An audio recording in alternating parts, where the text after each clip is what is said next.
Welcome back students, it's Nazia Begum here welcoming you all in today's lecture. So today we are going to discuss a very important topic, that is electromotive force and terminal potential difference of a cell. So dear students, we all know what is potential difference. It is the voltage difference created between the two terminals of a conductor.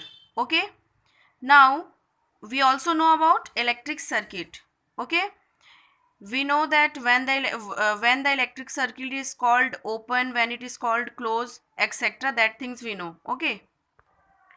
To explain the difference between electromotive force and terminal potential difference, here in front of you one circuit is there. Okay.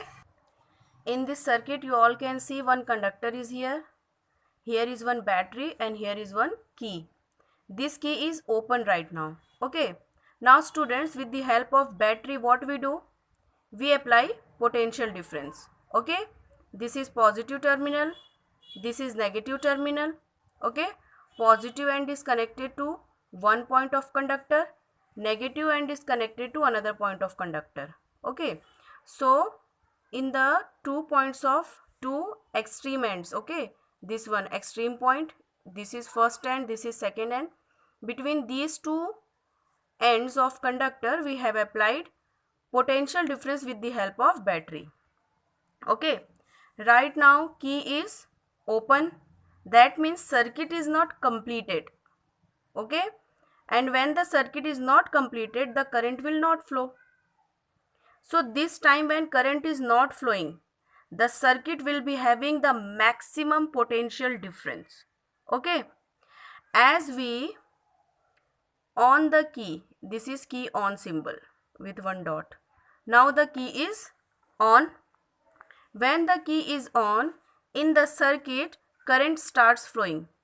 Current starts flowing means the charges are moving from one end to another end. Okay. So when the charges start moving from one terminal to another terminal, so this time what happened? The potential difference decreases a little bit. Okay.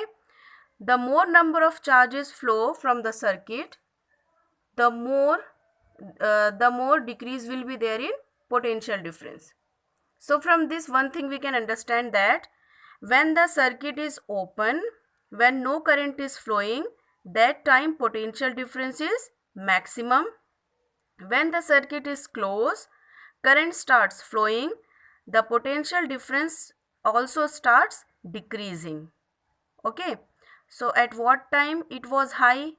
At what time potential difference was maximum? It was when the circuit is open.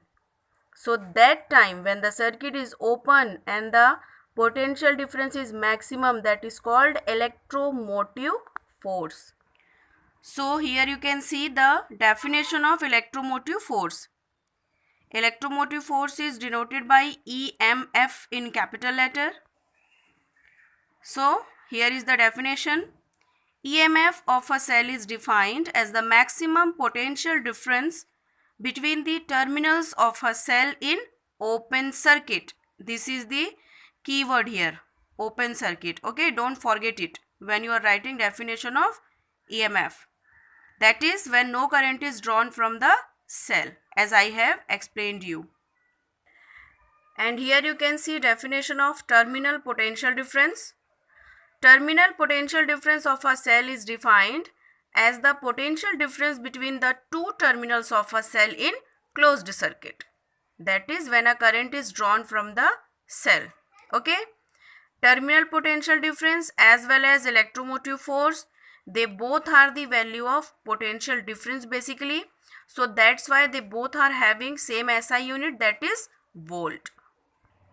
Now let's discuss some difference between EMF and terminal potential difference. So in first, here is one table. In one column you can see EMF, in second column terminal potential difference. In EMF the first point is, as we have already seen, it is the potential difference between the terminals of a cell in an open circuit. Terminal potential difference, it is the potential difference between the terminals of a cell in an closed circuit. Okay. Second thing, EMF it is a cause and terminal potential difference is an effect. How? See, EMF means the maximum amount of potential difference. Okay, and because of this only the charges starts flowing. So that's why EMF is the cause for the charges to move. And when the charges starts moving, the amount of potential difference decreases, and that is called terminal potential difference. So terminal potential difference is the effect of flow of charge. So now you understand how one is cause and one is effect. Because of EMF, charges starts moving, that's why it is an cause. And when the charges are moving, terminal potential difference arises, so that's why it is an effect. Third point, it is independent of the internal resistance of the cell, and terminal potential difference depends upon the internal resistance of cell. In next topic we are going to discuss about internal resistance, then I will tell you its definition and all. Right now you can understand one thing, that when circuit is open, that time the PD is called EMF, and that time there is no role of internal resistance.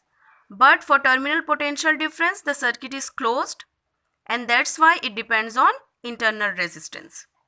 Then next point, it depends upon the nature of electrolyte and the electrodes. Okay, what kind of electrolytes and electrodes we have used, how efficient they are, according to that EMF will increase or decrease. Then terminal potential difference only depends upon the current flowing through the circuit. Okay, then EMF, it is due to the conversion of, fifth point, it is due to the conversion of chemical energy into electrical energy within the cell. And terminal potential difference, it is due to the fall of potential along the external resistance. These points in the difference between EMF and terminal potential difference you must by heart very carefully, because they can be asked in 1 mark questions. Now our next topic is internal resistance of a cell. Let me first tell you what is external resistance, then you can understand what is internal resistance. So here in this circuit you can see one conductor is there. In conductor resistance is there. Okay, then we have connected wires in the circuit. These wires are also having some or other amount of resistance. Okay, so these resistance means leave the battery, except battery, anything which we have connected in a circuit is having some or other amount of resistance. So that resistance is called external resistance. But in general term, when we say external resistance, we are only considering the resistance of whatever device or whatever conductor which we have connected in the circuit. Okay, in any circuit, if we have connected any device or any conductor, so resistance of that device of or the conductor is called external resistance. Okay, and in battery what happens, see, this is positive terminal and this is negative terminal. When the current flows, what happens, the positive charge starts from here, they move all along the circuit and comes at this terminal. Okay, but inside the battery also the charges have to move from one terminal to another terminal. Okay, outside the battery they are moving from one terminal to another terminal. In their path, whatever resistance they feel, that is called external resistance.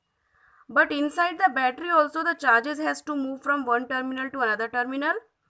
So in their course of motion inside the battery, they also felt some kind of resistance, and that is called internal resistance. In part 2 of this lecture, we will discuss about internal resistance in detail and some other phenomena related to this.